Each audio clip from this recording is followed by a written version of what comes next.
Good morning, guys. Good morning. We're in the Philippines. Yay!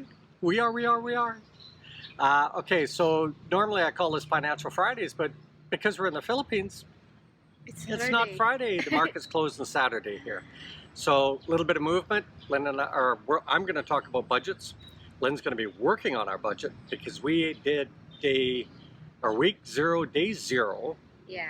Because it was just kind of a prep day for the guys. Got a little bit of digging done, but it wasn't anything major. Right. Okay, let's get to it. It's Financial Saturday. Saturday morning, Friday evening there.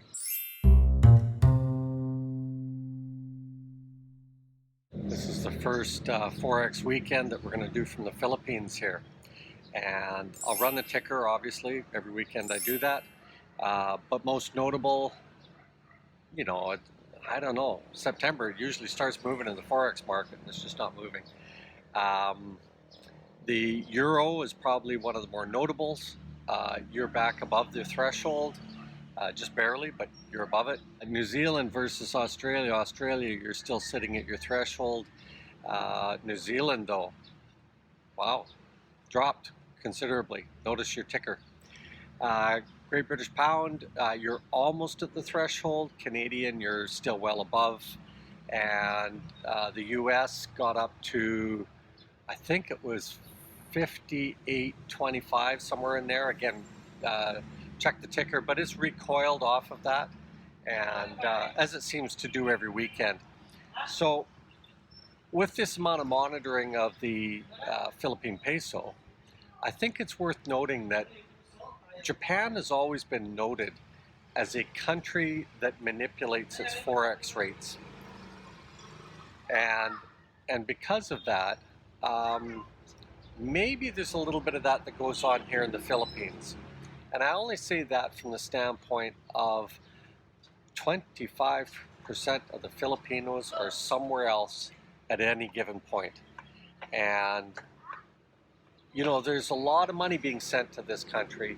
And it could be that the banks are picking up cash on the weekend, and that may be why we're seeing this bounce down in currencies in favor of the peso quite often. Not always, but there's a little bit of a trend there, a little bit of a trend.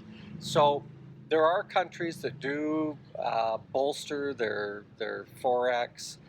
Not long term, but periodically through different things that they do. And like I say, I have a sneaky feeling that because of the amount of OFW money that comes into the country, this could be the case on why we see these recoils on the weekend.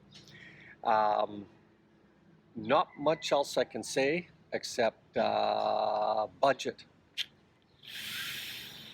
Please set a budget. I don't care where the Forex rates go. Set a budget so that you can manage that Forex when it does drop. It's going to drop, guys. It always does. There's always a period where it goes down. And I feel for Canadians and Americans right now that feel that, look at what I could do in the Philippines with the money that I've got. And unfortunately, many are translating it into what the dollar is now.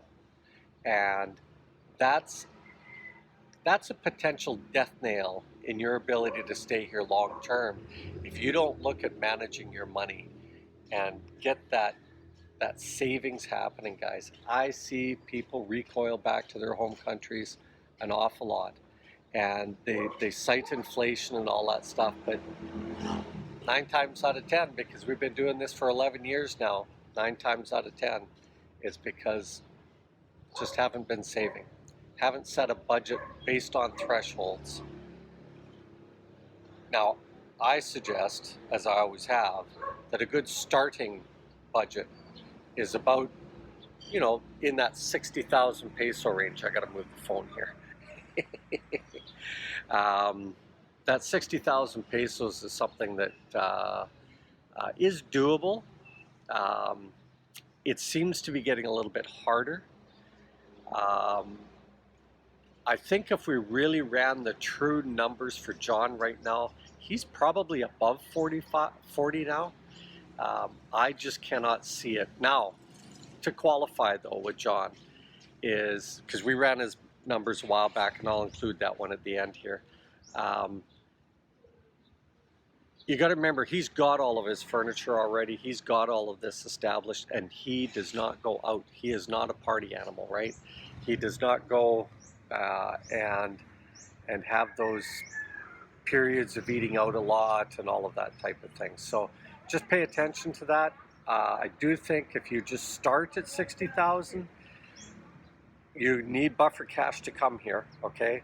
Straight up front, my bare minimum is, you know, and this is going to change for everybody, but I would say you'd need at least $5,000 to come here after, you know, to land. And even that could be questionable because you're going to have to spend time in a hotel for a while until you can find a place. And, you know, there are a lot of places that you can get into because friends and that type of thing, or people that you've met online. But eventually you will probably move. Okay, it's just the nature of the beast. The budget for our house, we are still on track for that million pesos.